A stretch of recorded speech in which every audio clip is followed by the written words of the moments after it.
오늘 말씀은 갈라디아서 5장 19절에서 24절입니다. 육체의 일은 분명하니 곧 음행과 더러운 것과 호색과 우상 숭배와 주술과 원수 맺는 것과 분쟁과 시기와 분냄과 당짓는 것과 분열함과 이단과 투기와 술 취함과 방탕함과 또 그와 같은 것들이라. 전에 너희에게 경계한 것 같이 경계하노니 이런 일을 하는 자들은 하나님의 나라를 유업으로 받지 못할 것이요 오직 성령의 열매는 사랑과 희락과 화평과 오래 참음과 자비와 양성과 충성과 온유와 절제니 이 같은 것을 금지할 법이 없느니라. 그리스도 예수의 사람들은 육체와 함께 그 정욕과 탐심을 십자가에 못 박았느니라. 아멘. 성령과 육체라는 제목으로 은혜를 나누고자 합니다. 사랑하는 성도 여러분, 우리 인간의 삶은 두 가지밖에 없습니다. 하나는 아담의 씨, 죄악의 씨를 물려받아서 본성대로 자기애적 삶을 살아가는 것이고, 또 다른 하나는 하나님의 말씀과 하나님의 법인 십계명을 따라서 성령의 능력을 의지하여 순종하는 삶을 사는 것입니다. 전자는 모든 인류가 원죄와 자범죄를 짓고 육체대로 자기 지혜적이고 자기 영광적이고 자기 욕심적인 삶을 살아가는 것입니다. 그래서 칼빈은 이것을 맹목적 자기애라고 말합니다. 결국은 허무한 삶이고 하나님께 인정받을 수가 없는 삶이 됩니다. 또 후자는 성령에 이끌려서 하나님의 뜻을 알고 또 하나님의 뜻을 성취하는 삶입니다. 이것을 성령의 자유의지의 삶이라고 합니다. 전자의 삶을 죄의 노예의지의 삶이라고 하면 후자의 삶은 성령의 자유의지의 삶, 성령을 따라서 하나님의 뜻을 깨닫게 되고 하나님의 뜻을 성취하는 삶입니다. 성령을 따라서 나고 칭의, 그리고 성령을 따라 사는 성화의 삶이로 성화의 삶을 사는 그 사람이 하나님의 자녀이고 하나님의 나라에 영원히 살게 됩니다. 어떤 사람은 이 두 삶을 혼합해가지고 혼합주의적인 삶을 살기도 하는데 결국은 우상숭배의 삶이 되는 것입니다.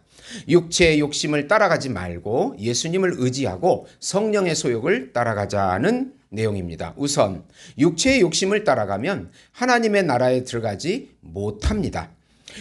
우리는 아담의 씨와 죄악의 씨를 물려받은 전적으로 타락한 죄인들입니다. 맹목적인 자아를 위한 사랑으로 가득 찬 삶을 살아갑니다. 즉 하나님을 사랑하지도 않고 이웃을 사랑하지 않고 자기만을 위하여 살아간다는 의미입니다. 이것을 옛자라고 합니다. 옛자의 특징은 자기의 욕심으로 삶을 살아갑니다. 음행과 더러운 것과 호색을 추구합니다. 성적인 타락을 의미하는 단어들이고 호색은 동성연애를 의미합니다. 육체적인 삶을 사는 사람들의 첫 번째 징표가 바로 성적인 타락입니다. 지금 전 세계에 동성애의 바람이 불고 성적 타락의 바람이 불었습니다. 그 뒤에는 공산주의 혁명 사상이 들어 있습니다. 전 세계를 성을 혼란시켜서 혼합주의로 만들어서 소돔과 고모라처럼 하나님의 멸망을 받게 하려고 지금 마귀가 그렇게 하고 있는 것입니다. 그리고 우상숭배, 주술, 원수맺음, 분쟁, 시기, 분냄, 당짓는 것, 분열함과 이단 등이 있습니다. 하나님을 섬기지 않고 이웃을 사랑하지 않는 이기적인 태도들입니다. 주술이 성행하고 사람 사이에 분열이 심해지고 용서가 없고 악한 성향이 그대로 표출되는 삶입니다. 그리고 투기와 술 취함과 방탕함과 그와 같은 것들입니다. 개인적으로는 절제가 되지 않고 통제가 불능한 상태가 됩니다. 이런 사람들은 철저하게 회개하지 않는 한 하나님의 나라에 들어갈 수가 없습니다. 세상에 보이는 것만 쫓다가 하나님의 은혜에서 영원히 제외되어 살게 되는 것입니다. 두 번째로 성령의 소욕은 우리 안에서 성령이 주시는 9가지 열매입니다. 옛자에서 예수님을 믿으면 새자를 누리게 됩니다. 성령으로 거듭나고 성령이 주시는 소욕을 따라가게 됩니다. 성령으로 거듭나는 것을 중생칭이라고 합니다. 죄인을 의롭다고 여겨주십니다. 그리고 성령이 우리 마음을 끌고 가는 것을 성화라고 합니다. 칭의와 성화는 모두 이중적인 은혜입니다. 먼저 사랑입니다. 나보다 남을 더 생각합니다. 희락은 세상에서 누리지 못하는 성령이 주시는 평강과 안식입니다. 화평은 이웃 간의 평화를 누립니다. 남을 먼저 생각하기에 싸울 일이 없습니다. 오래 참음은 인내하는 성품입니다. 처음에 손해가 되는 듯이 보이지만 하나님이 간섭하시기에 오래 참습니다. 자비는 이웃을 긍휼하게 불쌍히 여기는 마음입니다. 양선은 이웃에게 물질적으로 돕는 마음입니다. 충성은 배반하지 않고 끝까지 하나님의 일을 감당합니다. 이랬다 저랬다 마음이 요동치지 않습니다. 온유는 어떠한 환경에 처하게 되더라도 하나님께서 인도해 주시겠다고 하는 굳은 마음입니다. 모든 것을 받아들이는 마음입니다. 절제는 방탕하지 않고 자기 마음대로 하지 않고 자신을 다스리는 마음입니다. 성령의 소욕은 이 성령의 9가지 열매가 우리 안에서 나오도록 인도해 주시는 것입니다. 그래서 23절에 온유와 절제니 이 같은 것을 금지할 법이 없느니라. 네. 그리고 그리스도 예수의 사람들은 육체와 함께 그 정욕과 탐심을 십자가에 못 박았느니라. 그렇게 말씀하고 있는 것입니다. 성령이 역사하면 그렇게 되지 않을 수가 없다는 뜻입니다. 인간의 타락한 자아에서 나오지 않고 성령이 우리에게 주시는 하나님의 성품이기 때문입니다. 예수님을 믿고 누릴 때 나는 향기로운 성품입니다.